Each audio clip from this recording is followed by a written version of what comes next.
साध संगत जी बड़े प्यार से कहना धन निरंकार जी। सदगुरु माता सुदीक्षा सविंदर हरदेव जी महाराज जी की जय। निरंकारी राजमाता गुरु बचन अवतार की जय।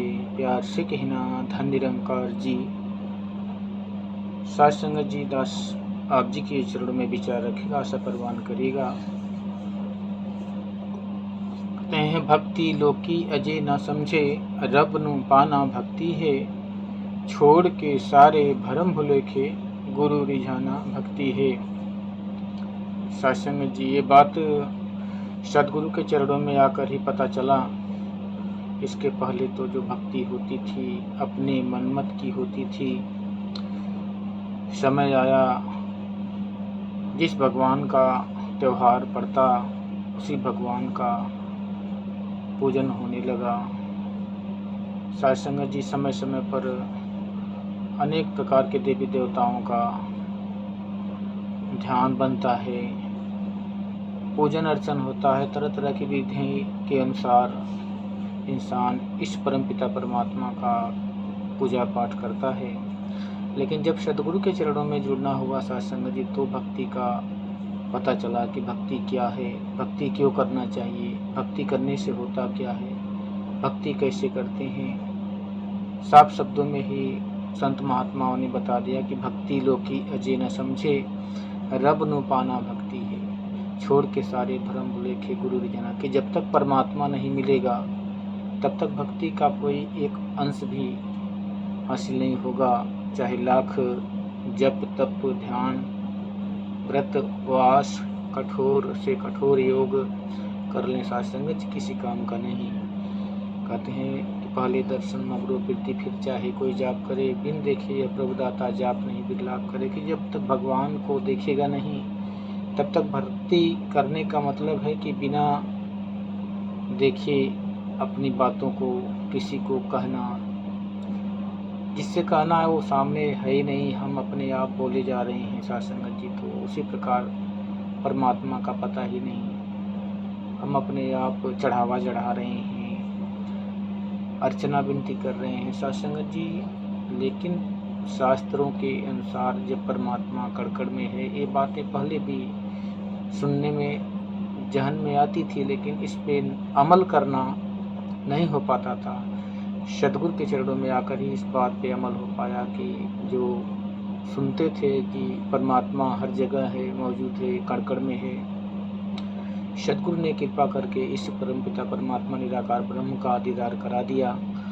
और अब कहते हैं कि जिधर देखता हूँ उधर तू ही तू है, कि हर से में जलवा तेरा हूबहू है। कि अब तो जहाँ नज़र जाती है उधर ये भरा हिया ही नज़र आता है।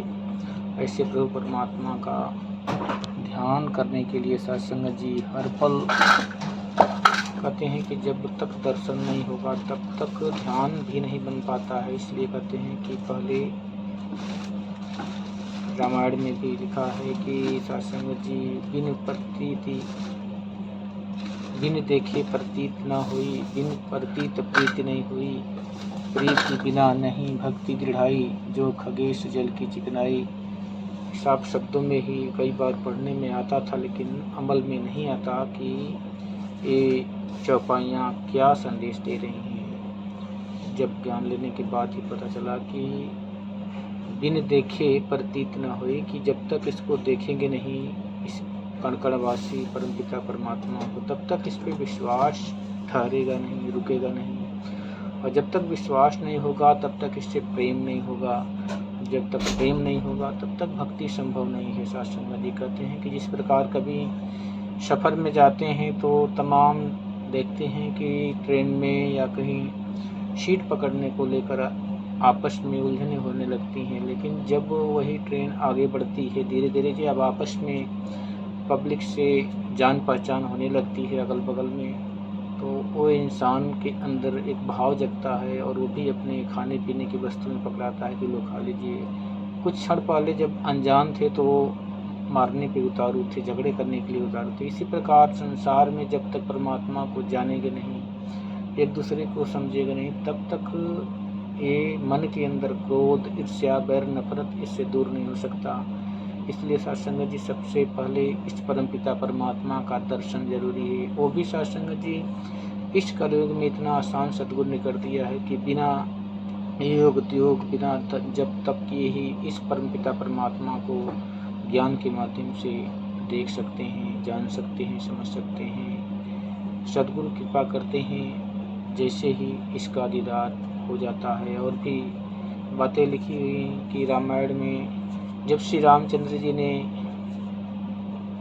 अपनी आंखों से देखा हुआ जो हाल सद्गुरु के चरणों में सुनाए कि कुछ संत महात्मा राम राम कहते उनके बगल से निकल जाते हैं। फिर राम को आश्चर्य होता है कि ये किस राम की पूजा कर रहे हैं, क्या मेरी भक्ति कर रहे हैं या कौन से राम की। वे दुविधा को मिटाने के लिए अपने गुरु के पास जाते हैं और जैसे ही जाते हैं तो दरवाज़ा बंद है। अंदर से गुरु ध्यान में हैं, खटखटाते हैं दरवाज़ा, अंदर से आवाज़ आती है कौन। तो साध संगत जी कहते हैं कि यही तो मैं आज जानने आया हूँ कि मैं कौन हूँ। तो साध संगत जी आज सतगुरु बाबा हरदेव सिंह जी के माध्यम से, सतगुरु माता जी की सुदीक्षा जी की कृपा से यही बात हमें भी बताई जा रही है कि पहले ये जानना है कि मैं कौन हूँ, कहाँ से आया हूँ और कहाँ पे जाना है। जब ये इंसान जान जाता है साध संगत जी तो भक्ति सहज हो जाती है। भक्ति का नाम ही समर्पण है। कहते हैं कि भक्ति है नाम समर्पण का, शर्तें इसमें मंजूर नहीं। इसमें शर्त नहीं होती, लेकिन साध संगत ज्ञान से पहले तमाम शर्तें होती थी कि मेरा एक काम हो जाए, मेरा नौकरी लग जाए, मेरे सारे काम बन जाएं। ये सारी शर्तें पहले ही सिद्ध हो जाती थी। भक्ति नाम की थी, केवल दिखावे मात्र की थी। लेकिन साध संगत गुरु ने कृपा करके हमें ये सहज जीवन जीने का एक आधार बना दिया, जो अब आसानी से इस परमपिता परमात्मा को जहाँ भी जाया जाता है एक हाजिर नाजिर नजर आता है। जब चाहे इसका ध्यान कर सकते हैं। इस पे कहा भी गया है कि जिनके पिया परदेश बसते हैं, लिख लिखी भेजत पाती, मोर पिया मोर अंग संग बसत हैं, देखत हूँ दिन राती। अब इसका दर्शन साध संगत जी दिन रात होता रहता है। जब दिल चाहे इसका ध्यान बने, वहीं पे तो ही निरंकार में तेरी शरणा में बख्श लो, ये साफ नज़र आएगा और आपकी आवाज़ भी सुनता है। आप इससे बात भी कर सकते हैं ध्यान लगा के। ये आपकी जवाब भी देता है साध संगत जी, मूक भाषा में ही सारे जवाब दे देता है।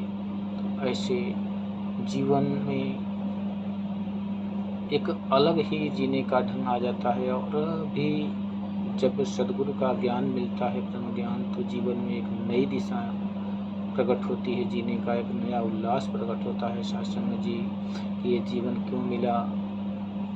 कहते हैं कि भई प्राप्त मानुष देवरिया, गोविंद मिलन किए तेरी बरिया। तो ये साध संगत जी जीवन बड़े ही सद्गुरु ने सहज भाव में आसान कर दिया, जिसको हम युगों युगों से कठिन समझते थे कि कई युग लगेगा परमात्मा को देखने में, लेकिन सहज में ही क्षण में परमात्मा को दिखा दिया सद्गुरु ने।